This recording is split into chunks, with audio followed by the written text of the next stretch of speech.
There were 6 coffee mugs in the sink. That's the first thing I noticed. Odessa only ever used one, a chipped gray one with a faded elk on the side. She said it was rustic. I said it was disgusting. But she used it every morning like clockwork. Now there were 6. I stood in the kitchen for what felt like forever, staring at them. Some had lipstick. One had a tea bag still floating in it, bloated and split open like a drowned jellyfish. It was the kind of mess she'd never leave. Not unless she was trying to say something without saying it. Which, well, that had kind of become her thing lately. 31 days of silence. Not total silence. She still breathed. Still moved.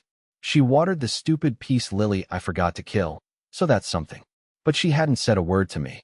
Not, good morning. Not pass the salt. Not even a you're in my way. Just nothing. I used to think silence was peaceful. Now I think it's a form of violence. Anyway, I didn't touch the mugs. I didn't ask. What was the point? I already knew she wouldn't answer. I just sat down at the table like I had for weeks and opened my laptop, pretending to work. That's when I saw the envelope. It was in my inbox. Not my email inbox, my actual, physical inbox. A black wire tray I kept next to the microwave, where bills and junk mail went to die. There was no stamp. No writing on the outside. Just my name, written in all lowercase. Wendell. She never wrote my name in lowercase. That alone gave me chills. I opened it with my key, because I don't own a letter opener, and I don't know why that detail matters, but it does. It felt raw. Inside was a photograph. No note. No message. Just a single photo. In it, Odessa was sitting in the back seat of a car, laughing. Her head was tilted, her lips parted like she'd just said something flirty. And next to her, a man was holding her hand. I couldn't see his face. Just his wristwatch, gold, with a cracked leather band, and his thumb resting on her knuckle. But that wasn't the worst part. The worst part was that she wasn't wearing her wedding ring. I stared at it for minutes, maybe hours. I don't know. Time broke in half that night. She got home around 8:14 p.m. I heard the garage door creak, then her boots on the tile. I didn't say anything, just held up the photo in my shaking hand. She stopped mid-step. Her mouth opened, then closed. Then, finally, for the first time in a month, she spoke. 5 words. Where did you get that? Her voice cracked like it hadn't been used in years, and even though it was only 5 words, I swear they echoed through the house like thunder. I didn't answer right away. I just watched her eyes. You can tell a lot from someone's eyes. Hers were wide, but not surprised. No, more like she'd been waiting for this moment and praying it never came. I found it in the tray, I finally said. Right where you left it. She took a single step forward, then froze again. I noticed she was still wearing her work badge, hanging off her neck like a noose. Her fingers twitched near it, fidgeting. That's what she did when she was lying. She didn't even know she did it. I didn't leave anything, she said slowly. Someone's trying to mess with us. That was the part that made me laugh. Not because it was funny, but because it was so lazy. Us. There was no us anymore. You don't get to ignore me for a month and then suddenly become a team when your secret Polaroid shows up like a curse. Oh really? I said. You want to tell me who he is then? Or were the 6 mugs in the sink just your invisible friends catching up? Her face went blank. Not angry. Not guilty. Just tired. She walked over to the fridge, opened it, pulled out a bottle of water, and took a slow sip like we were having a normal Tuesday night discussion. That casual calm she wore like armor. It always made me feel smaller. Like I was a child throwing a tantrum while she stayed composed. But not this time. This isn't what you think, she said finally, not looking at me. It's more complicated. God, I hate that line. It's more complicated. That's the sentence people use when they want to keep lying but need to sound deep. I wanted to scream. I wanted to tear the photo in half. But instead, I just whispered, then explain it. She didn't. Instead, she walked past me, still calm, still composed, and dropped her work bag on the floor like nothing had happened. Then she turned back toward me and said, "Do you trust me?" I stared at her. She was asking for trust now? After 31 days of emotional exile? After I had to beg a human being to acknowledge I existed in the same house? After a silent month where she let me spiral, wondering if I'd gone completely insane? No, I said flatly. I don't. She exhaled like she expected that. And then she did something that sent a lightning bolt through my chest. She reached into her back pocket and pulled out another envelope. This one was already torn open. worn around the edges like it had been opened and closed again and again. She held it out toward me. "You should read this," she said. I took it slowly, like it might explode. Inside was a folded sheet of paper, handwritten, the same handwriting as the post-it in the first envelope. But this one, it wasn't a threat. It was a story about her, about me, about something I had forgotten, or maybe something I was never meant to remember. And at the bottom of the page, in thick black ink, were 3 words that changed everything. Room 604. Wednesday. That was tomorrow, and I had no idea what was waiting for me there. I barely slept that night. I kept unfolding and refolding the letter, reading the same words over and over again like they might rearrange themselves into something that made more sense. But they never did.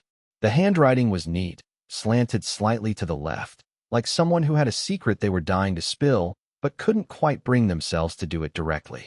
The paper smelled faintly like her perfume, not Odessa's, someone else's. Sweet, floral, artificial, the kind of scent that clings to your memory like static. The story inside was strange, fragmented. It referenced places I didn't recognize. It mentioned a park bench near a fountain, a bakery on Carter Street, a man named Jules, and at the center of it all, a woman with a silver necklace shaped like a compass. She always knew where to go, it said, even when no one else did. But what unsettled me most wasn't what the letter said, it was what it implied, the way it danced around something, like it was trying to lead me somewhere slowly, carefully, without scaring me off too soon. It didn't feel like a warning. It felt like an invitation. And room 604 was the final destination. I thought Odessa would bring it up in the morning, that she'd give some kind of explanation, beg me not to go, or at least try to twist it into some vague metaphor about our marriage needing recalibration or some other therapy speak. But she didn't. She made toast, drank half a cup of coffee, left, not a word. So I called in sick. At 11:47 a.m., I stood in front of the Lakemont Hotel downtown. It was old, built in the 50s, with wood paneling and elevators that wheezed like asthmatics. The woman at the front desk barely glanced at me when I asked for room 604. She handed me a keycard without asking a single question. That should have been the first sign. The ride up was excruciating. Every ding of the elevator felt like a countdown to something I couldn't name. By the time I got to the 6th floor, my hands were slick with sweat, and my heart was hammering like it wanted out of my chest. The hallway was empty, silent. Even the carpet felt heavy under my feet. Room 604 was at the very end. I stood there for a full minute before sliding the card. Click. The door opened. The room was dark, curtains drawn. A single lamp glowed in the corner, casting long shadows across the bed. On the dresser, there was a portable tape recorder, one of those old-fashioned ones with physical buttons and a worn-out label that read, "Play Me." I walked to it slowly, sat on the edge of the bed, and pressed play. For 5 seconds, there was nothing. Then, the soft crackle of static. And then, her voice. But it wasn't Odessa. It was someone else, a woman. Calm, deliberate. And what she said, word for word, made my blood run cold. If you're listening to this, it means she finally gave you the first envelope. That means you've started remembering. But you need to understand, what you saw in that photo wasn't betrayal. It was protection. You're in danger, Wendell. And she's the only one keeping you alive. I didn't move. I didn't blink. I just stared at the tape recorder like it had just told me I was already dead. The recording ended there. No signature. No clues. Just silence. But not the kind Odessa had used to punish me. This silence was something else. This silence felt hunted. I left room 604 without turning off the lamp or taking the tape. My legs barely worked as I made my way back down the hall, gripping the handrail like I might slide into the carpet and disappear if I let go. Every door I passed felt like it was hiding someone. I started to imagine movement behind the peepholes. Shuffling sounds. Whispers I couldn't quite hear, but could feel, like the hallway itself had ears. By the time I got to the street, the daylight felt aggressive. Like it knew too much. I didn't go home. I didn't even go to my car. I just walked. For miles. No direction, no plan. I passed a pet store, a locksmith, a pawn shop with a shattered window no one had bothered to fix. I walked until my feet blistered through my socks. The voice from the tape echoed in my head with every step. You're in danger. And she's the only one keeping you alive. It didn't make any sense. None of it did. Why would Odessa ignore me for a month? then suddenly hand me a breadcrumb trail to some secret conspiracy where I'm the target. And if she was trying to protect me, why the silence? Why the photo? Why make me feel like I was losing my mind? I got home just after 7 p.m. Her car wasn't in the driveway. The lights inside were off. I stood outside the door for a good 5 minutes, wondering if I even wanted to go back in. Eventually, I did, and that's when I noticed it. The fridge was open. Not wide, just enough. Enough to cast a thin strip of white light across the kitchen tile. Inside, the milk carton was turned on its side, dripping. The ketchup bottle was lying flat like it had been knocked over. But the strangest part was the note, folded in half, balanced perfectly on the edge of the kitchen sink. My name on the outside, again, lowercase, Wendell. I picked it up slowly, half expecting it to hiss or burn. My hands were still shaking from the walk. Inside were 3 words. He knows now. No explanation. No signature. Just that. I spun around, heart pounding. The back door was locked. So were all the windows. Nothing broken. No sign of forced entry. But I knew what this was. Someone had been inside. Not robbed. Not ransacked. Just present. Just long enough to leave a message and leave my kitchen looking slightly off, like someone had been touching my life with dirty hands. I checked every room, holding a kitchen knife like I knew how to use it. I didn't. I've never been in a fight in my life. I once sprained my wrist opening a stubborn jar of pesto. But this wasn't about bravery. This was survival. Instinct. The house was empty. I locked myself in the bathroom and sat on the floor for an hour, staring at the note. I wanted to call someone. The police? My brother? Odessa? But what would I say? Hi. I'm being watched. I think my wife's protecting me from someone who breaks into houses without breaking anything. And also there was a weird tape in a hotel room. I'd end up on a psychiatric hold. That night, I dragged a chair into the hallway and sat in it with the lights off. I didn't sleep. I just stared at the front door, waiting for it to move. And somewhere around 3:43 a.m., it did. Just a flicker. The handle. It twitched. Someone was on the other side. But they never came in. They just wanted me to know they could. I didn't tell Odessa what happened. Not at first. When she came home that morning, she looked exhausted. Not makeup smudged tired, but soul-wrecked. Like she'd spent the night bargaining with something dark and unforgiving. Her eyes were red but dry. Her coat had mud on the hem. She walked straight to the bedroom and shut the door behind her. I waited in the hallway like an idiot, like a stray dog hoping for scraps. I wanted to ask where she'd been, why she gave me that letter, who wrote it, but every question in my head just turned into a dull buzzing in my ears. So I just stood there, gripping the note that said he knows now, like it would suddenly give me answers if I held it hard enough. When she finally emerged, her eyes landed on the knife on the hallway table, the one I'd forgotten I left there last night. Her brow twitched just a little. Not fear. Recognition. Like she knew someone had come close. Did he show up? She asked. I didn't even ask who he was. I just nodded. She closed her eyes and let out a slow breath, then whispered something that made my stomach churn. It's starting again. Again? Before I could ask what she meant, she walked right past me and started checking all the locks on the windows. She moved fast, automatic, like muscle memory. She tapped on the corners of each pane, knocked twice on the wooden frames, flipped light switches on and off in a weird pattern. It didn't feel paranoid. It felt rehearsed, like she'd done all this before. Odessa, I said, following her like a scared intern trailing the boss. You need to explain what's happening. What is this? Who was in the house last night? Who left the note? What's room 604? What does? She spun around, and for the first time in our entire marriage, I saw panic on her face. Wendell, stop. If you keep pulling at this thread, it's not going to stop unraveling. I'm serious. This doesn't end the way you want it to. Just let me handle it. That's when I snapped. Let you handle it? You mean like you handled the last month? Like you handled your disappearing act, the photograph, the hotel room, the silent treatment, the guy in the picture. He's not who you think he is, she cut in. He's not that. He's not a lover. He's worse. Worse? She sat down at the kitchen table and buried her face in her hands. I could see her fingers trembling.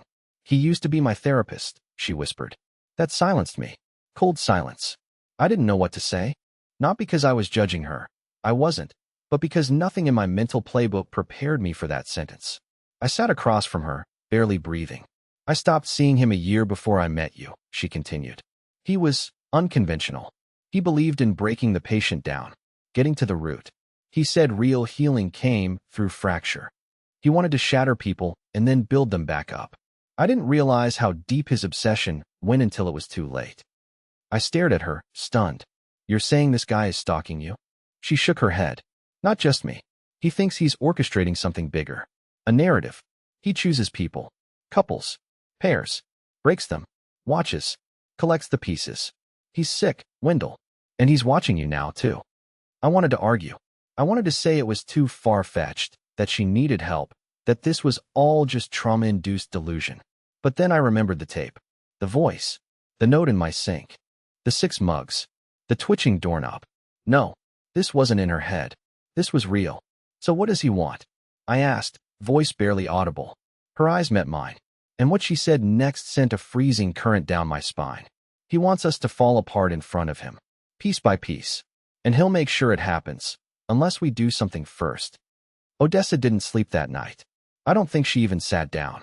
She moved through the house like she was setting traps, checking corners, placing small objects in odd places, tying red string between doorknobs and dresser handles like she was building some kind of mental blueprint. It would have looked insane to anyone else, but I didn't stop her. Not anymore. I just watched. She didn't speak unless she had to. And when she did, it was in short, careful instructions. Don't leave your phone face up. Never answer the door if they don't knock twice. If you hear the dog barking and you don't see the dog, call me immediately. It felt like being drafted into a war no one told me was happening. Around 2:30 a.m., she finally sat across from me and slid a small notebook across the table. I used to write everything down, she said. Patterns, behavior changes, places he mentioned in therapy that didn't make sense, names that slipped out when they shouldn't have. I started to realize I wasn't his only project. I was just part of a rotation. I opened the notebook, slowly flipping through its pages. Most were filled with seemingly disconnected fragments. Car keys missing replaced later. Hotel towel folded inside out. Woman in elevator. Same shoes, for days in a row. Mail came at 2:14 p.m. It always comes at 11:40. Why? I turned the page and stopped. There, drawn in pen, was a detailed sketch of our living room. Our current living room. Complete with furniture placement, window angles, even the exact location of the crooked light switch by the hallway that had never worked right. At the bottom of the sketch, she'd written, "He was here before we moved in." My stomach twisted. How long have you known he was watching us? I asked, the words dry in my throat. Odessa didn't answer immediately. She looked away, then finally said, "Since before you proposed." I blinked. What? He was in the background of your proposal video. At the park. By the bench. I didn't see him until months later, when I was organizing old files on my computer. He was standing behind the fountain, wearing the same coat he wore the day I left therapy. I opened my mouth to speak, but no words came. I remembered that video. I'd been so proud of it. Posted it online. Tagged it #Shasades. My hands started to tremble. How could he have known where we'd be? That I was going to propose? She looked me dead in the eye, her voice low and steady. Because he planned it. I laughed. I couldn't help it. Not because it was funny, but because something inside me cracked under the pressure. You think this man, this therapist, manipulated me into proposing to you? She didn't blink. You think I'm part of some what? Psychological experiment? A long con designed to watch a marriage collapse in slow motion like some twisted art installation? Still no reaction. Then she said the one thing that truly shattered me. Wendell, he picked you. Silence. I tried to pull away before it got too deep, she continued. That's why I froze you out. It wasn't to punish you. I was trying to create distance, emotionally, mentally, so he'd lose interest, so he wouldn't finish whatever sick game he's playing. My mouth went dry. So why give me the photo? Because he escalated. She got up and went to the drawer beneath the old coffee maker we never used. She reached behind the spare batteries and pulled out a second Polaroid, one I hadn't seen before. In it, I was asleep. In our bed. And someone, the therapist, him, had taken the photo from less than 3 feet away. Close enough to count my eyelashes. On the edge of the frame, a reflection in the mirror showed the camera and a man's face. Calm. Smiling. Watching. I staggered back, nearly knocking over the chair behind me. Odessa caught me before I hit the ground. He's not going to stop now, she said softly. We're too close to the end. I looked up at her, eyes wide. To the end of what? She just stared at me and whispered, the story he wrote for us.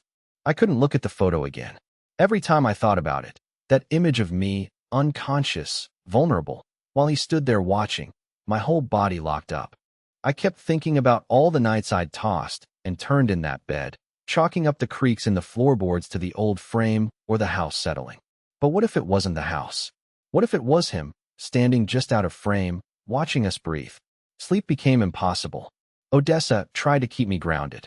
She said it was almost over, that he always made his move in the final week, that everything he'd done until now, the photos, the notes, the silence, was just priming us for the main event.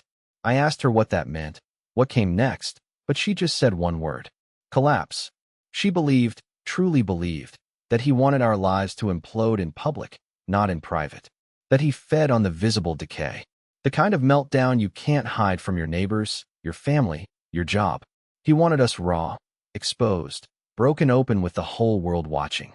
That's when he would step in and offer help. That was his trick. That was how he rebuilt control. It sounded insane. But then again, I wasn't so sure I was still sane. That morning, we discovered that the bedroom window, the one we never opened, had been unlocked. Odessa swore she hadn't touched it, and I sure as hell hadn't. We changed the locks that afternoon, added cameras, moved the bed, blocked the windows with blackout curtains. But then the power went out. Just after 2 a.m. Everything died. All at once. No warning. Even the backup battery on the cameras had been disconnected. And then the humming started. Low. Mechanical. Not from inside the house, from the street. I looked through the peephole. A black SUV sat parked across the road. No plates. No lights. Just idle hum and shadow. Someone was sitting in the driver's seat. I couldn't see their face, but I felt it. The way you feel when you're being watched from behind in a mirror. I woke Odessa. She didn't panic. She just got up, walked to the closet, and pulled out a box I'd never seen before. Inside were 2 burner phones, a set of keys, and a folded map, an actual paper map, with 3 red XS drawn on it in marker. She handed me a phone. If we get separated, call the number under M. Only M. Who's M? I asked. She just said, the one who got out. I didn't sleep at all that night. I sat in the corner of the living room with a flashlight and a crowbar like a paranoid idiot while Odessa paced the house, moving in her strange, practiced rhythms again, tapping wood, checking shadows, talking to herself under her breath. I knew better than to interrupt her now. It was a ritual, a language I wasn't fluent in. At 4:12 a.m., the humming stopped. I checked the peephole again. The SUV was gone, but something was taped to our front door. I opened it slowly, flashlight in hand. A white envelope fluttered to the ground. This one wasn't blank. It had 2 words on the front, written in the same sharp, black ink I'd come to dread. Final act. Inside was a photo, a recent one, of me, standing in the living room, flashlight in hand, crowbar across my knees, eyes half closed. And behind me, in the corner of the room, was a blurred shape. Not quite a man, not quite shadow. And on the back of the photo, one line, burned into the paper like it had been branded. Collapse begins at dawn. Odessa didn't cry. She just picked up the map, grabbed the keys, and said, we leave in 20 minutes. I didn't ask where, because I already knew. Wherever we were going, it wasn't to run. It was to end it. We didn't speak in the car. Odessa drove. Fast, but focused. The city blurred past the windows like it was trying to forget us. I held the burner phone in one hand and the photo in the other, turning it over and over, staring at the words burned into the back. Collapse begins at dawn. But dawn had come and gone. The sun was up, and we were still here. We drove out past the suburbs, then the farmlands, and finally into the hills, where cell signals died and the world quieted down to nothing but the wind through dry grass. Odessa stopped at a rusted metal gate, unchained it, and we bumped down a gravel road until we reached a small cabin tucked into a slope of pine trees. It looked abandoned, but it wasn't. Inside was a man, late 40s, gray in his beard, eyes like glass that had seen fire and didn't flinch anymore. He didn't smile when he saw Odessa. He just nodded. Still breathing, he said. I realized. He looked at me like someone reading a scar. We didn't waste time. Had a wall of photos, maps, names, years. A whole grotesque gallery of victims. couples, families, even individuals, people who'd been pulled into this predator's web under different names and guises.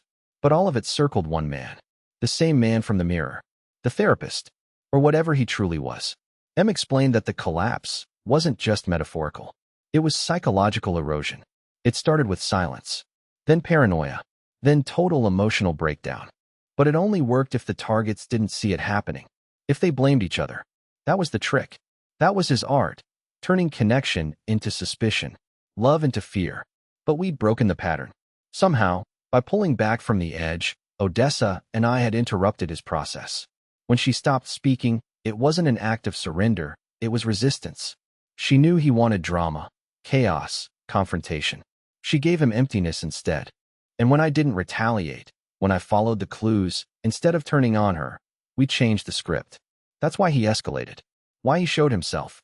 Because we stopped following his story and started writing our own. We stayed at the cabin for 2 days. Long enough for him to make a few encrypted calls and trigger something he called protocol drop.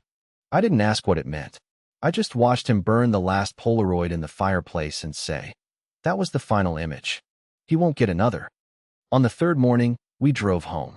Our house was just as we left it, quiet, still. No envelopes. No messages. No SUV. We changed everything. Locks, numbers, names on utilities. Odessa even cut her hair. Not as a disguise, as a reset. It wasn't easy. The fear didn't vanish overnight. For weeks, we jumped at small sounds. We checked the curtains obsessively. But slowly, the silence stopped feeling like a threat. It became peace again. Odessa started talking more. Not all at once, but enough. Sometimes, we sat on the floor and just breathed together. No pressure, no plan, just breath. And one evening, weeks later, I came home to find a fresh mug of coffee on the table. Just one.